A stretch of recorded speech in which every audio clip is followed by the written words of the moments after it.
నమస్కారం గంటారావానికి స్వాగతం. ముందుగా ప్రధాన అంశాలు. కాసేపట్లో మల్కాజ్గిరి మున్సిపల్ కార్పొరేషన్ భవనానికి సీఎం భూమి పూజ, పలు అభివృద్ధి పనులకు శంకుస్థాపనలు.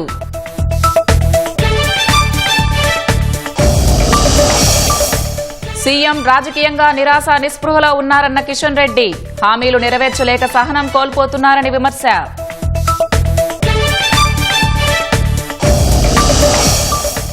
నదుల అనుసంధానం పేరుతో ఏపీ కొత్త కుట్ర చేస్తోందన్న బీఆర్ఎస్, కేంద్రం నిధులతో మళ్లించుకునేందుకు యత్నిస్తుందని ఆరోపణ.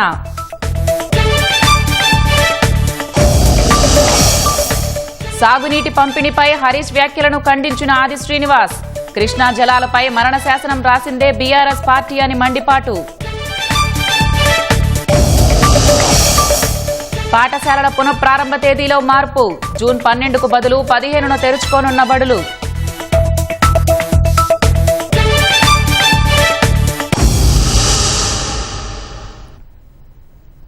రేవంత్ రెడ్డి తాటాకు చప్పుళ్లకు బీజేపీ నాయకులు భయపడరని కేంద్ర మంత్రి కిషన్ రెడ్డి స్పష్టం చేశారు. సీఎం రేవంత్ రెడ్డిలో రాజకీయంగా నిరాశ నిస్పృహ ఉందని విమర్శించారు. తానేంటో రాష్ట్ర ప్రజలకు తెలుసన్న కిషన్ రెడ్డి, తెలంగాణకు తానేమి చేశానో రేవంత్ రెడ్డి సర్టిఫికేట్ అవసరం లేదని పేర్కొన్నారు. ఈరోజు ఇచ్చినటువంటి ఏ హామీలు అమలు చేయకుండా కేంద్ర ప్రభుత్వం ఇస్తున్నటువంటి కేంద్ర ప్రభుత్వ ఆధ్వర్యంలోని అనేక ఆర్థిక సంస్థలు ఇచ్చేటువంటి రుణాలతో ఈరోజు రోజువారీ కాలం గడుపుతున్నటువంటి కాంగ్రెస్ పార్టీ ప్రభుత్వము నన్ను పొలిమేరలో దాటనివ్వను, ఈ తెలంగాణ గడ్డ మీద ఎవడు పుట్టలే ఇంకా నన్ను ఆపేటాడు. నేనేంటో తెలంగాణ ప్రజలకు తెలుసు. నేను 12 పార్టీలు తిరిగి ఈ పార్టీలో చేరలే. పుట్టింది ఈ పార్టీలోనే, చచ్చేది ఈ పార్టీలోనే. నా గురించి ఈ రకంగా మాట్లాడడం ఏదైతున్నదో ఇది తెలంగాణ ప్రజలు ఆలోచన చేయాలి. ఈరోజు తెలంగాణకు నేనేం చేశానో నాకు రేవంత్ రెడ్డి సర్టిఫికెట్ అవసరం లేదు. ఇంత ప్రచారం చేసినప్పటికీ కూడా బీఆర్ఎస్ పార్టీ, కాంగ్రెస్ పార్టీ గత పార్లమెంట్ ఎన్నికల్లో తెలంగాణ ప్రజలు 8 సీట్లు గెలిపించారు. ముందున్నది ముస్లింల పండుగ. రేవంత్ రెడ్డి గారు తొందరపడి మీరు ఈ రకంగా మరి బురద జల్లేటువంటి ప్రయత్నం ఏదైతే చేస్తున్నారో నేను మరొకసారి మనవి చేస్తా ఉన్నాను. మీరు ఎంత రెచ్చగొట్టినా నేను రెచ్చిపోయే వ్యక్తిని కాదు. ఈ ఒక్క నెలలోనే 28,000 కోట్ల రూపాయలు కేంద్ర ప్రభుత్వం తెలంగాణ కోసం ఇచ్చింది. ఈయన ఈరోజు నా గురించి మాట్లాడుతా ఉన్నాను. కాబట్టి మీ తాటాకు చప్పుళ్లకు భయపడేటువంటి కేసీఆర్ అనుకుంటున్నారేమో. మేము భారతీయ జనతా పార్టీ కార్యకర్తలం. భారతీయ జనతా పార్టీ కార్యకర్తలు ఎవరికి భయపడరు, ఎవరికి తల ఒగ్గరు. కోహెడ పండ్ల మార్కెట్ భూముల వ్యవహారంలో బీజేపీ రాష్ట్ర అధ్యక్షుడు రామచందర్రావు ధ్వజమెత్తారు. రైతులకు పరిహారం ఇచ్చాకే కోహెడ పండ్ల మార్కెట్ పెట్టాలని డిమాండ్ చేశారు. రైతుల నుంచి బలవంతంగా భూమి తీసుకుని పండ్ల మార్కెట్కు శంకుస్థాపన చేశారని ఆరోపించారు. కాంగ్రెస్ ప్రభుత్వం రైతుల సంక్షేమం కోసం ఏం చేసిందని నిలదీశారు. బీజేపీ నాయకులపై రేవంత్ రెడ్డి వ్యాఖ్యలను ఖండించిన రామచందర్రావు, తమ కార్యకర్తలు తలుచుకుంటే కాంగ్రెస్ ఎంపీలు, ఎమ్మెల్యేలను బయట తిరగనివ్వరని హెచ్చరించారు. రాష్ట్రానికి కేంద్రం ఇచ్చిన నిధులపై సచివాలయం వద్ద చర్చకు సిద్దమని సవాల్ విసిరారు.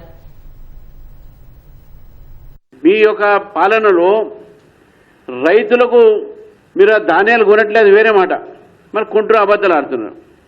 భూములు గుంజుకునేది నష్టపరిహారం ఇవ్వకుండా ఇది ఎక్కడ న్యాయం చేస్తున్నారు రేవంత్ రెడ్డి గారిని అడుగుతా ఉన్నాను. ఏం చేస్తున్నారు రైతుల కోసం అడుగుతా ఉన్నాను. రైతులకు నష్టపరిహారం చేసిన తర్వాతనే అక్కడ ఫ్రూట్ మార్కెట్ పెట్టాలి. అప్పటి వరకు మీరు పెట్టడానికి వీలు లేదని చెప్పేసి భారతీయ జనతా పార్టీ డిమాండ్ చేస్తా ఉంది. ఈరోజు మీరు ఫ్రూట్ మార్కెట్ పెట్టండి, కానీ ఏ రైతుల భూమి అయితే మీరు తీసుకుంటున్నారో ఆ రైతులకు మీరు నష్టపరిహారం ఇచ్చిన తర్వాత కదా మీరు ఆక్యుపై చేయాలి. బలవంతంగా వాళ్ళని నిలగొట్టి బలవంతంగా అక్కడ రైతులు ఇప్పుడు సడన్గా వచ్చింది కాదు, గత అనేక రోజులుగా రైతులకు ఆందోళన చేస్తూ ఉన్నారు, రోడ్ల మీదకి వస్తూ ఉన్నారు. బండి సంజయ్ గారి మీద, కిషన్ రెడ్డి గారి మీద వారు వ్యాఖ్యానం చేశారు. ఇద్దరు మంత్రులు ఏం తెచ్చారు, ఏం చేస్తున్నారని చెప్పేసి. ఈ భాష ఏదైతే ఉందో పొలిమేర దాటనీయమని చెప్పేసి మా మంత్రులను కానీ మా నాయకులు కానీ మీరు ఇటువంటి భాషలు మాట్లాడితే మీ ఎమ్మెల్యేలను, మీ ఎంపీలను, మీ మంత్రులను వాళ్ళ ప్రాంతంలో తిరగనేకుండా చేస్తాం మీరు చేసే అన్యాయానికి. గోదావరిని పూర్తిగా మళ్లించి తెలంగాణకు అన్యాయం చేస్తున్నారని మాజీ మంత్రి హరీష్ రావు ఆరోపించారు. ఈ విషయంలో కాంగ్రెస్ ప్రభుత్వాన్ని నిద్రలేపే ప్రయత్నం చేస్తున్నామని హరీష్ రావు తెలిపారు. గోదావరి బనకచర్లను మొదట బయటపెట్టిందే బీఆర్ఎస్ పార్టీ అని వెల్లడించారు. ఏపీ ప్రభుత్వం గోదావరి కావేరీ అనుసంధానం అనే మూడో ప్రయత్నం చేస్తోందని హరీష్ రావు చెప్పారు. తెలంగాణ భూభాగాన్ని తాకకుండా ఏపీ ప్రభుత్వం నదుల అనుసంధానం చేస్తుందన్నారు. ఆ ప్రయత్నాలను బీఆర్ఎస్ అడ్డుకుంటోందని హరీష్ రావు తెలిపారు. కృష్ణా నదిని బనకచెర్ల రూపంలో కృష్ణార్పణం చేసిండ్రు, తెలంగాణకు అన్యాయం చేసిండ్రు. ఇప్పుడు గోదావరిని కూడా పూర్తిగా మళ్లించి ద్రోహాన్ని తలపెడతా ఉన్నారు. ఇవాళ స్వరాష్ట్రంగా ఉన్న తెలంగాణ దాన్ని నిక్కదీసి గట్టిగా నిలబడి ప్రశ్నించాల్సింది పోయి డూడు బసవన్నలాగా ఈరోజు తలలూపుతా ఉన్నారు. ఈ గోదావరి బనకచెర్ల అనేది తెలంగాణకు అన్యాయం జరుగుతుంది, నువ్వు ఎట్లా తీసుకుపోతావు అని బీఆర్ఎస్ ప్రశ్నించింది. అంతేకాదు జీడబ్ల్యూడిటి అవార్డు ప్రకారంగా గోదావరి నీళ్లు కృష్ణా పరివాహకానికి మళ్లించినట్టయితే 14-21-45 రేషియోలో తెలంగాణకు హక్కులు సంక్రమిస్తాయని మేము హెచ్చరించినాం. గోదావరి బనకచెర్ల అంటూ చేస్తే మాకు ఎగువ రాష్ట్రమైనటువంటి తెలంగాణకు మాకు ఆ హక్కులు ఈక్విటబుల్ రేషియోలో మాకు ఇవ్వాల్సి ఉంటుంది అని బీఆర్ఎస్ హెచ్చరించింది. ఇలా ఆంధ్రప్రదేశ్ ప్రయత్నం ఏంది? కేంద్ర ప్రభుత్వ నిధులతో మళ్లించుకునేటువంటి ఒక కుట్రకు వాళ్ళు తెరలేదు. తెలంగాణకు ఏమైపోతుంది? మనకు ఒక చుక్క రాకుండా అయిపోతుంది, నేషనల్ ప్రాజెక్టు ఉండదు, తెలంగాణకు రావాల్సిన నీళ్లు రాకుండా పోతాయి. ఇంకా ఉల్టా సమ్మక్క సాగర్ 47 టీఎంసీలు కూడా మనం వదులుకోవాలన్నట. సాగునీటి విషయంలో అంతా తనకే తెలుస్తున్నట్టు మాజీ మంత్రి హరీష్ రావు వ్యవహరిస్తున్నారని ప్రభుత్వ విప్ ఆది శ్రీనివాస్ అన్నారు. నీటి జలాల పంపిణీపై హరీష్ రావు వ్యాఖ్యలను ఖండించిన ఆయన కృష్ణా జలాలపై మరణశాసనం రాసిందే బీఆర్ఎస్ పార్టీ అని మండిపడ్డారు. కాళేశ్వరాన్ని కూలేశ్వరంగా మార్చిన తీరుపై ఎందుకు మాట్లాడటం లేదని ఆది శ్రీనివాస్ ప్రశ్నించారు. కాంగ్రెస్ పార్టీపై కవిత సత్యదూర్ధమైన మాటలు మాట్లాడుతున్నారని మండిపడ్డారు. ప్రభుత్వ భూములు కబ్జాలు జరిగినట్లు ఆధారాలు ఉంటే సంబంధిత అధికారులకు చెప్పాలని సూచించారు. రాష్ట్రంలో ఏ ఎన్నికలు వచ్చినా కాంగ్రెస్ పార్టీ జెండా ఎగరేస్తుందని విశ్వాసం వ్యక్తం చేశారు. ఈరోజు కృష్ణా జలాల్లో 299 టీఎంసీలు చాలు అని మీరు ఉమాభారతి గారి దగ్గర, కేంద్ర మంత్రి గారి దగ్గర సంతకం పెట్టొచ్చి ఈరోజు తెలంగాణకు కృష్ణా జిల్లాలో మరణశాసనం రాసింది మీరు కాదంటున్నా. అలాంటి మీరు ఈరోజు గొప్ప గొప్ప మాటలు మాట్లాడే ప్రయత్నం చేస్తున్నారు. హరీష్ రావు గారు తన మామ కేసీఆర్ గారు అడ్డగోలుగా కాళేశ్వరం సంబంధించి డిజైన్ నిర్మించినప్పుడు పక్కన ఉన్నప్పుడు ఈరోజు కాళేశ్వరం కూలేశ్వరం అయిన దాని మీద ఎందుకు మాట్లాడతలేరు అంటున్నా. రాయలసీమ రత్నాలసీమగా మారుస్తామన్నటువంటి మీరు, బేసిన్లు లేవు, బేస్యాలు లేవు అన్నటువంటి మీరు ఈరోజు తెలంగాణ గురించి మాట్లాడే ప్రయత్నం చేస్తున్నాం. కృష్ణా జిల్లాలో తెలంగాణ మరణశాసనం రాసించినటువంటి వీళ్ళు ఇప్పుడు కొంచెం మాట్లాడడానికి కొంచెం సిగ్గన పడాలి. ఒకప్పుడు ఆసియాలోనే పెద్ద పారిశ్రామిక ప్రాంతంగా ఉన్న పటాన్ చెరువు ఇప్పుడు కాలుష్య కొరల్లో కొట్టుమిట్టాడుతోందని తెలంగాణ రక్షణ సేన అధ్యక్షురాలు కవిత ఆరోపించారు. రాష్ట్రం ఏర్పడి 12 ఏళ్లు అయినప్పటికీ పటాన్ చెరువులోని కాలుష్యాన్ని పారదోలడానికి ఏ ప్రభుత్వమూ చర్యలు తీసుకోలేదని మండిపడ్డారు. సంగారెడ్డి జిల్లా పటాన్ చెరువులో టీఆర్ఎస్ జెండాను కవిత ఆవిష్కరించారు. రాష్ట్ర వనరులు, భూములను కాపాడుకోవడానికి టీఆర్ఎస్ కృషి చేస్తుందని స్పష్టం చేశారు. ఏషియాలోనే ఒకప్పుడు పెద్ద ఇండస్ట్రియల్ ఎస్టేట్, అటువంటి ఎస్టేట్ పొల్యూషన్ అయిపోయి 30 సంవత్సరాలలో ఆ నక్కవాగు ఉంటుంది పాపం, ఆ నక్కవాగు మొత్తం ఎండిపోయి ఆ నక్కవాగు నుండి కాలుష్యాలు ఇవాళ మంజీరా నదిలో కలిసేటటువంటి పరిస్థితి వచ్చింది. అంటే పటాన్ చెరువు అంటే కిలోమీటర్ లోపలి వరకు భూమి లోపల పొల్యూషన్ ఉంది. డ్రింకింగ్ వాటర్ కోసం ఒక బోర్ వేస్తే పొల్యూషన్, ఒక బిల్డింగ్ కట్టాలంటే ప్రాబ్లం, ఏదైనా పంట పండించుకోవాలంటే ఇబ్బంది. ఇక్కడ ఉన్న ప్రజలకు ఆ బాధలు తెలుసు. తెలంగాణ రక్షణ సేన తరఫున మాత్రం నేను మీకు ఒకటే మాట ఇస్తా ఉన్నాం. వీఆర్ కమిటెడ్ తెలంగాణ వనరులు కాపాడుకోవడానికి, పటాన్ చెరువులో ఉన్న పొల్యూషన్ తగ్గించడానికి, ఇక్కడ ఉండేటటువంటి ప్రజలందరికీ తలలో నాలుకగా ఉంటూ మీకోసం పనిచేయడానికి. పంజాగుట్ట నిమ్స్ ఆసుపత్రి నూతన డైరెక్టర్గా డాక్టర్ రాహుల్ దేవరాజ్ను ప్రభుత్వం నియమించింది. ఈ మేరకు వైద్యారోగ్య శాఖ ముఖ్య కార్యదర్శి క్రిస్టినా ఉత్తర్వులు జారీ చేశారు. ప్రస్తుతం రాహుల్ దేవరాజ్ నిమ్స్లో యూరాలజీ విభాగం సీనియర్ ప్రొఫెసర్ విభాగాధిపతిగా సేవలు అందిస్తున్నారు. నిమ్స్కు డైరెక్టర్గా ఆయన 3 ఏళ్ల పాటు కొనసాగనున్నారు.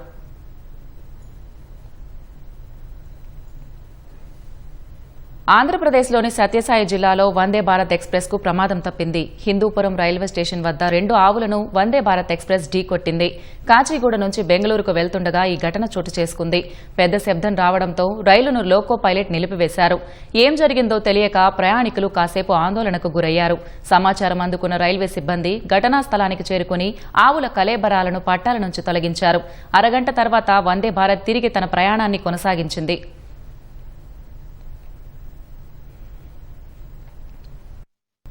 కామారెడ్డి జిల్లా బీర్కూర్కు చెందిన షేక్ మజార్ సైబర్ మోసగాళ్ల బారిన పడి 95,100 రూపాయలు కోల్పోయాడు. ఫోన్కు వచ్చిన ఆర్టీఓ యాప్ లింక్ ను క్లిక్ చేయడంతో సైబర్ నేరగాళ్లు అతని బ్యాంకు ఖాతా వివరాలు పొందారు. అనంతరం 6 విడతల్లో మొత్తం 95,100 రూపాయలను ఖాతా నుంచి అక్రమంగా బదిలీ చేసి కాజేశారు. గుర్తించిన బాధితుడు వెంటనే బీర్కూర్ పోలీస్ స్టేషన్లో ఫిర్యాదు చేశాడు.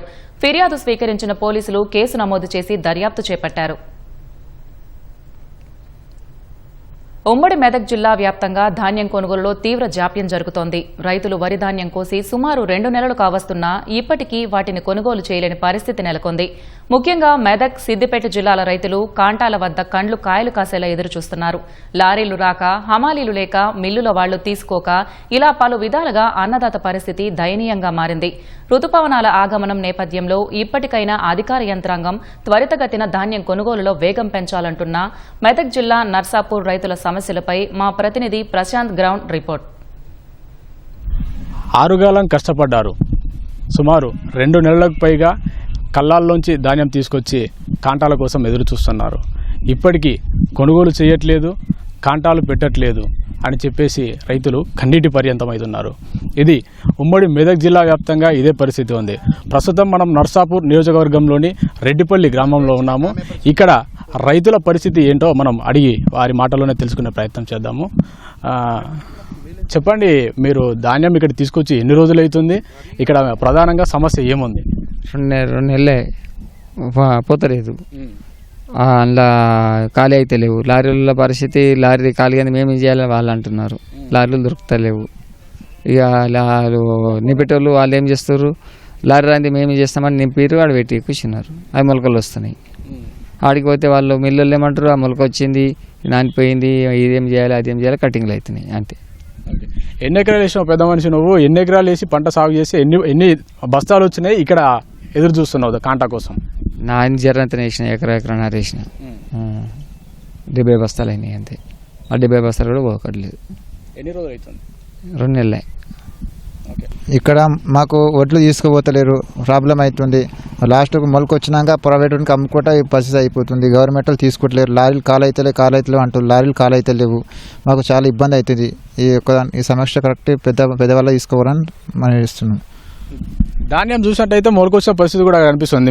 మీ ధాన్యం ఏమైనా మొలకొచ్చిందా? మొలకొచ్చింది. ఎన్ని బస్తాలు? 3 బస్తాలు మొలకొచ్చింది. ప్రైవేట్ వాళ్ళకి అమ్మేసినాం ఆల్రెడీ. ఎందుకంటే మొలకొచ్చిన తీసుకోమంటే ప్రైవేట్ వాళ్ళకి అమ్మేసినాము. Depositor అమ్మేసినాం already. మేము దానికోసం చర్య తీసుకోమని బస్సు పత్రిక చేసినా కానీ తీసుకోలేదు.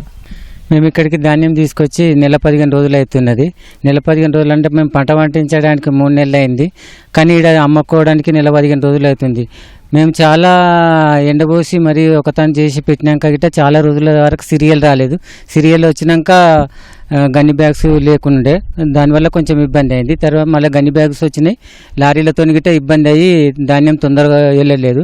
ఇక మేము ఇదంతా పెద్దవాళ్ళ దృష్టికి తీసుకెళ్తే, సర్పంచ్ మరియు ఎంపీటీసీ వాళ్ళ దృష్టికి తీసుకెళ్తే చేస్తాం తొందరగా చేస్తామని వాళ్ళు గిట్ట ప్రయత్నం చేశారు.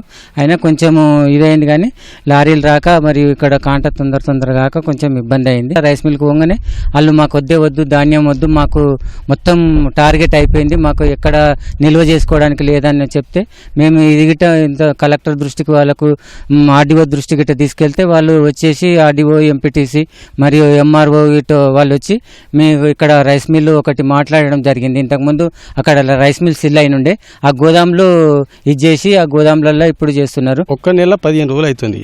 వరి కోసుకొచ్చి ఇక్కడ పోసినాము. సరే సీరియల్ రాలేదంటే మొన్న సీరియల్ వచ్చింది.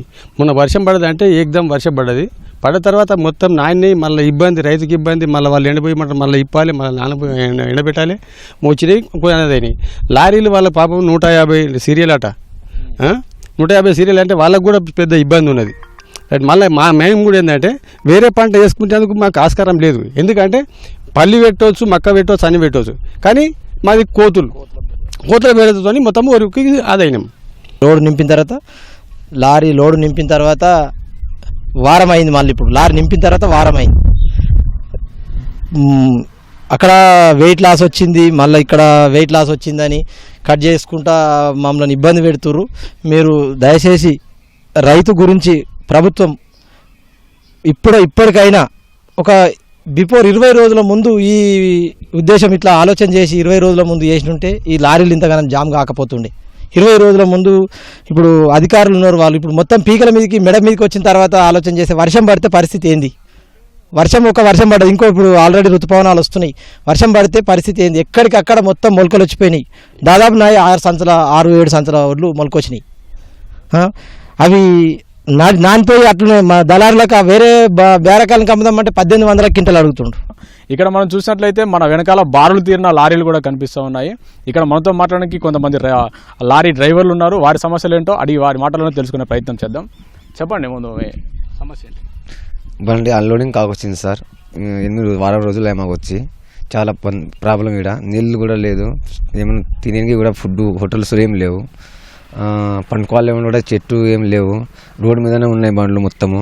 చాలా అంటే చాలా ప్రాబ్లం. తిండి ఫుడ్ ఏమన్నా కానీ ఇక్కడ చాలా ప్రాబ్లం. ఆ వారం రోజులు ఏమైనా మిల్లు పోయినా కానీ వారం రోజుల దాకా అన్లోడింగ్ కాకొచ్చింది సార్. మాకు చాలా అంటే చాలా ప్రాబ్లం అది. ఎక్కడైనా పోండి ఒక రోజులో అన్లోడింగ్ అట్లా చూడండి సార్ అని తెలియజేస్తున్నాం.